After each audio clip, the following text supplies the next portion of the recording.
Some games and mods just kind of make me sad. Not so much because of the content within them, but because of the potential they missed out on, or the problems that came up because of them. And one prime example of this, unfortunately, is Make Me Real, a very ambitious mod for the original Hotline Miami made by Asire. It was meant to be a 3-part series exploring this other world, where different gods and spirits are in conflict with each other, and are battling for control. It included different characters, it had this very vibrant neon art style. Sometimes it was a little too strong on the eyes, but there was a lot of flair to it.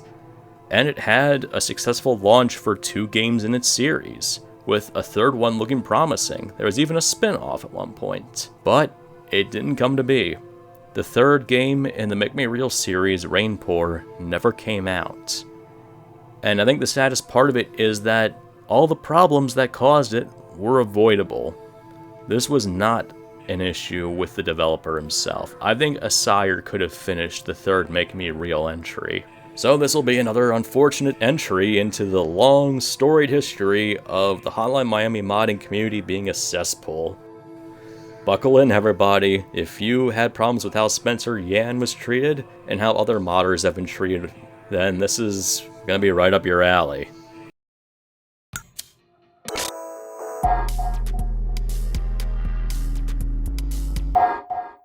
Now that would be too good to be true. So let's start off with the basics. Make Me Real, mod for Hotline Miami 1. You can find it on itch.io. The launcher for it is called Worthlessness Selected. I don't know if it was just an issue on my end, but I had problems downloading it.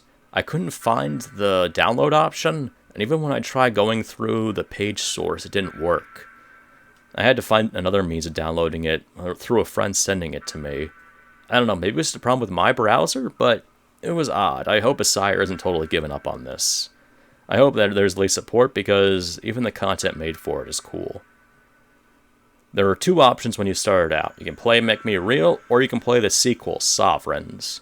You can try to play Rainpour, but it kind of pokes fun at you for jumping ahead of what was supposed to be the third entry. Sadly, the one we never got. And no, there isn't anything in the mod itself. I data mined it, and there were no leftovers of Rainpour outside of what's presented there. The original Make Me Real leans in close to the original Hotline Miami 1 experience. You're playing as Ryoru. If I'm mispronouncing that, Asire, I'm sorry. A strange Japanese-looking woman with a ball cap and mysterious powers. This also leans into how she starts out levels. You get different options, like starting with nothing, or a magnum, or a high-capacity assault rifle, that sort of stuff. You're going through levels in this very vibrant pink setting, killing enemies that look like the Russian mob from Hotline Miami 1, and then escaping once you've cleared everything out. The art for it is real pretty. I like the different backgrounds and such created for it. The sprite art's good for the faces and everything.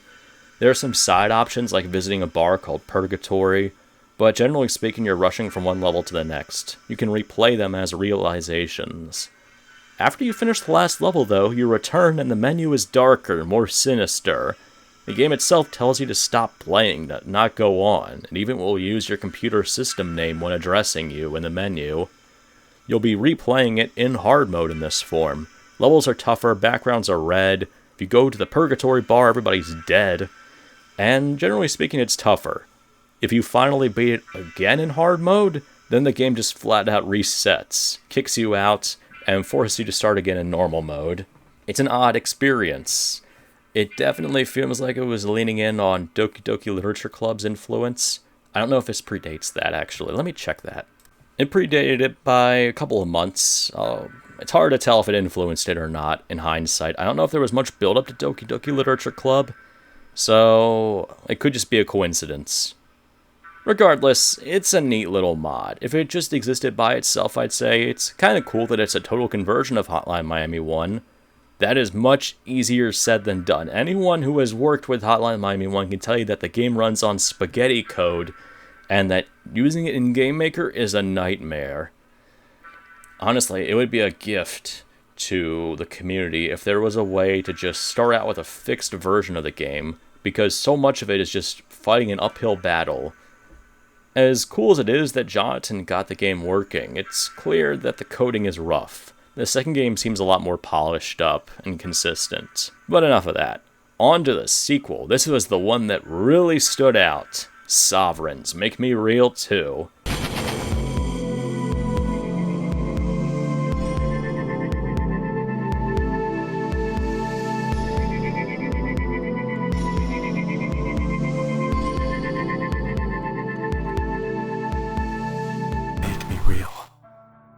This time you're playing as Ted, the guy with blue glasses who keeps popping up in custom campaigns, including my own.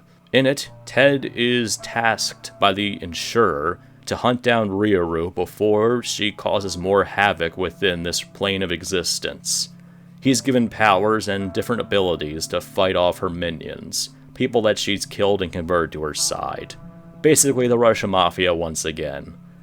You're fighting your way through different levels, each time learning more about the insurer, about Ted, and about Ryoru and this strange conflict going on. The game doesn't give you a ton of answers about this, though by playing through the main story and the side missions, you can get a basic gist of this conflict. Ted is kind of just a reluctant party to all this. He didn't want to be in this world, he didn't want to be put into it, he's there to kill Ryoru so he can get out of it. And by the end, I'd say that still is objective, though it's slightly changed up based on his alliances. Not going to give away everything, but you will get some answers at least. It's better than nothing. I love the sound design in this. I love the aesthetics to a degree. Music is fantastic. Original stuff created by Dom Juan. The Sovereign EP. Very, very good. I love the theme for this. The combat tracks weren't made by him. They come from a bunch of different sources, but it's really cool. I have a lot of good things to say about the way this is made, and about the design. The sound is beautiful. I love how there's bit crunched voice clips and everything to add into the overall experience, setting it apart. Honestly, I would say this is a fully realized version of Make Me Real, at least the original. After you beat the main campaign, you also get a level rush option, where you can play as Ted, Ryoru, or you can play as the Associate, a character introduced in this, who also has her own voice line and design and abilities. Honestly, it's really cool. A particular downside I want to note, though, is that even if I like the aesthetics and design of it, the visuals can sometimes be nauseating. There is a constant static that plays over the game, and it is especially exacerbated with certain abilities. Like, if you get a 20 times kill combo, you'll get this Naginata and an invincibility power-up. And the screen just completely gets covered in static. It's really tough to look at. It overdoes it with the static effects, honestly. If you have a low brightness setting, it's tough to see what's going on. This is that sort of thing you want to play with the lights down, curtains drawn. Otherwise, you're not going to be able to see much of what's going on. I'd say that's my biggest complaint about it, and that could be a deal breaker. If you have epilepsy, this is not the mod for you, because I think that will be a serious problem. Otherwise, though, it is pretty cool. I think the story's neat, love the soundtrack. I like the action and the abilities. Ted has his own unique options, and one of my favorites had to be the melee-based one, where he can pick up enemies and throw them into each other, make them explode. He rips their heads off on executions. It's cool. It leans into the brutality of Hotline Miami, along with the otherworldly powers Ted has equipped himself with. And I like the setup for the third game, that unfortunately never came to pass. And that's where we get into the rough part of this. The gang stalking aspects. Make Me Real was supposed to have a third entry called Rainpour. There were video previews for it, developer logs and such. It never came out. That is because the creator of it, Asire, was harassed out of the Hotline Miami modding community. It's baffling. I think the biggest issue is that there was no sensible reason for him to experience this. Some members of the community were convinced that Asire was plotting against them. What started out as simple jokes about Asire Corp causing problems turned into these weird accusations, and it led to people outright harassing him and just going after him endlessly when he was just trying to make this mod. And because of that, the guy understandably left. Why continue to work on a modding project when there are vocal parts of a community who hate you for existing, for stuff you didn't do, and you can't prove you didn't do because you didn't do it? It's so tiresome. It's baffling. I mean, relaying it to you guys, I can barely believe it. And the worst part is, the people responsible, they never faced any consequences for it. They never even apologized. Some are still pretty open and proud about the fact they drove him out of the community. They're still in positions of influence. So it's like, there's no happy ending to this story. We didn't get Rainpour because of some fucking idiots who ruined everything. We could have gotten this really good total conversion mod, an ending to this story, and we didn't because some borderline schizophrenic idiots ruined it for all of us.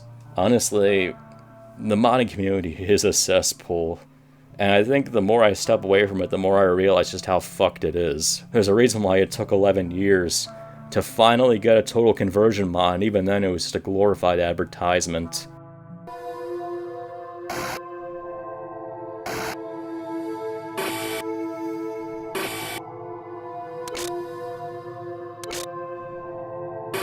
Like with any fandom, a vocal minority can ruin things for everyone.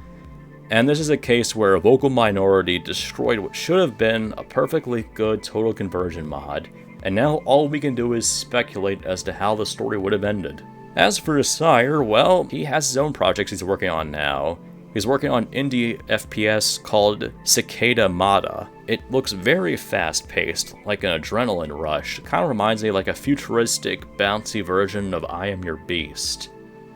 I don't know. I don't know if it's my kind of game. It seems a little too intense in terms of like just stuff happening at once. But it has the aesthetic appeal of the Make Me Real series, and I do wish him luck with the game. I'm just not sure if it's going to be something I'm getting, because, I don't know, not up my alley. Sort of like Danny Judas's deck building game, Collect Call. That sounds cool, and I hope it's successful, but I'm not really into deck builders, so it's not my kind of game. But ultimately, Make Me Real, I'm glad we had the 2 games made out of it. It's a pretty impressive, innovative mod.